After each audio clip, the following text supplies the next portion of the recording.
இலங்கை இந்தியாவின் 29வது மாநிலமாக மாறும் திட்டங்கள் ரகசியமாக முன்னெடுக்கப்பட்டு வருகின்றன என மெதகொட அபேதிச தேரர் எச்சரித்துள்ளார்.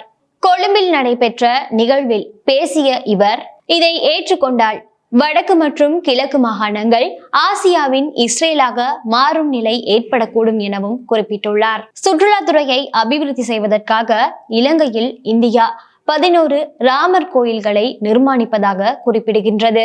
இந்து மற்றும் பிராமண சூழலில் பௌத்த மதம் பாதுகாக்கப்பட மாட்டாது என்றும், இதனால் தான் இந்தியாவில் பௌத்த மதம் இல்லாதொழிந்ததென்றும் குறிப்பிட்டுள்ளார். மேலும் அவர் குறிப்பிட்டதாவது, இவ்வாறான ஒரு நிலை இலங்கையிலும் ஏற்படக்கூடாது எனவும் குறிப்பிட்டுள்ளார். திருகோணமலை துறைமுகம் மற்றும் சுற்றுப்பகுதிகளில் பல வேலை திட்டங்களை இந்தியா முன்னெடுத்துள்ளதாகவும், இலங்கை இந்தியா ஒப்பந்தம் பலவந்தமாக திணிக்கப்பட்டதாகவும் அவர் குறிப்பிட்டுள்ளார். இந்தியாவின் அழுத்தங்கள் இலங்கையின் எதிர்காலத்தில் எல்லைகளை பாதுகாக்கும் நிலைமையை உருவாக்கும் என்றும், ஆட்சியாளர்கள் தேசிய பாதுகாப்பை உணர்ந்து செயல்பட வேண்டும் என்றும் அவர் குறிப்பிட்டுள்ளார்.